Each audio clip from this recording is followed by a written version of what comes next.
सौरभ हत्याकांड में मेरठ जेल में बंद मुस्कान और साहिल ने मेरठ जिला जेल के वरिष्ठ जेल अधीक्षक से सरकारी वकील की डिमांड की थी और उस डिमांड को मेरठ जेल ने मेरठ कोर्ट के अंदर भेजा। हमारे साथ उस जो मांग थी सरकारी वकील की, जो सेक्रेटरी हैं ज़िला विधिक सेवा प्राधिकरण के सेक्रेटरी उदयवीर सिंह, इस बातचीत करने के लिए मौजूद है। क्या इनके पास मांग आई है और उसके बाद में क्या इन्होंने एक्शन लिया है, क्या सरकारी वकील मुहैया कराया जाएगा और सरकारी वकील किस तरीके से इस केस को लड़ेगा। जो जेल से आपके पास किस तरीके का पत्र आया है, उस पत्र में क्या लिखा गया है?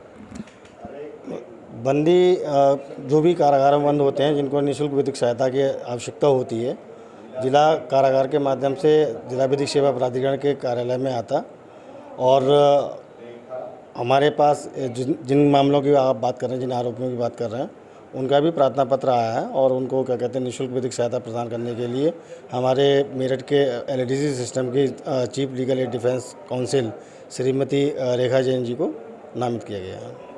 तो रेखा जैन जी किस तरीके से केस लड़ेंगी? अब वो उनसे जो आरोपी हैं मुस्कान और साहिल, उनसे मिलने जेल जाएंगी, वो किस तरीके से वकालतनामा साइन होगा? इस पूरे मामले में कहीं कोई फ़ीस किसी तरह का, जो जैसे फ़ोटो किसी भी चीज़ का कोई ख़र्चा उनसे लिया जाएगा? ये विधिक सेवा बिल्कुल निःशुल्क है और उनसे कोई भी फीस चार्ज नहीं होती है, किसी भी बंदी से कोई चार्ज नहीं होती है। और जो भी हम फ्री लीगल एड किसी भी व्यक्ति को भी प्रदान करते हैं वो सब निःशुल्क होती है। और ट्रायल कैसे लड़ेंगे, क्या करेंगे, ये एक अधिवक्ता काम है। वो जाएंगे, बंदी से मुलाकात भी करेंगे और उनका जमानत प्रार्थना पत्र है और ट्रायल लड़ना जो भी काम होगा उसके लिए क्या कहते वो निःशुल्क विधिक सहायता उपलब्ध कराएंगे। जिस तरीके से ये केस बहुत ज़्यादा हाईलाइट है, इसके अंदर पूरे देश के अंदर चर्चा का विषय बना हुआ है। इस केस के अंदर ये जैसे सरकारी वकील मुस्कान का और साहिल का एक केस लड़ती हैं, तो उस केस लड़ने के दौरान इनको पता चलता है कि ये दोनों हत्यारे हैं, तो उस कंडीशन के अंदर भी उनको बचाने की कोशिश करेंगी रेखा जी? देखिए, न्याय प्रशासन का सिद्धांत ये है कि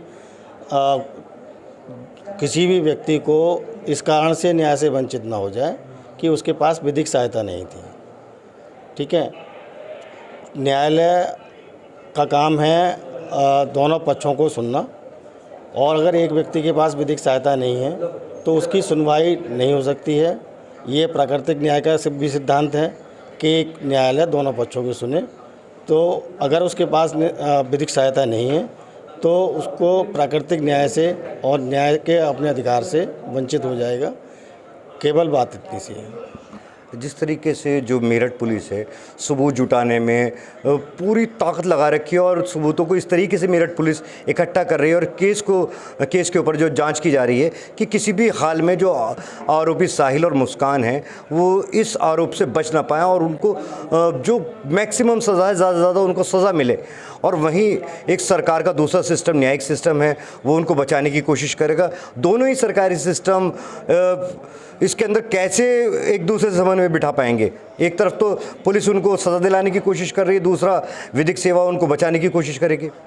नहीं, विधिक सेवा बचाने की कोशिश करेगी ये नहीं कह सकते, लेकिन हमारा काम है विधिक सहायता देना।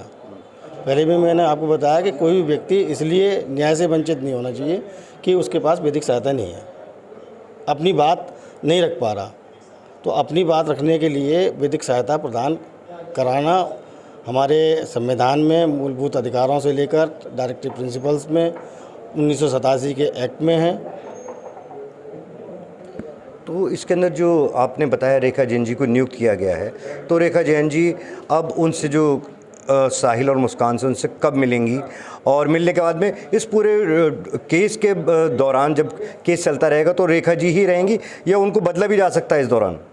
ये तो भविष्य की बात है। रेखा जैन जब तक इस कार्यालय में है तब तक तो रेखा जैन ही रहेंगी और हो सकता है कि बंदी अपना भी निजी अधिवक्ता अगर करना चाहे तो निजी अधिवक्ता भी कर लेगा, तब उसके बाद से श्रीमती रेखा जैन जी उस केस को नहीं देखेंगे।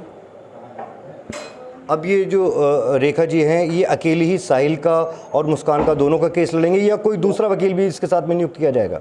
नहीं, हमारे सिस्टम में 4 लोग हैं और चारों मेनली तो वो देखेंगे केस को, लेकिन चारों लोग क्या कहते हैं एक दूसरे की सहायता में रहते हैं। ज़िला विधिक सेवा के सेक्रेटरी उदयवीर सिंह जी, उनका कहना है कि इस केस के लिए जो रेखा जैन हैं उनको सरकारी वकील नियुक्त किया गया है और वो जल्द ही जा कर के मेरठ जेल में मुस्कान और साहिल से मिलेंगी। मेरठ से नईम सैफ़ी, टाइम्स नाउ, नव भारत।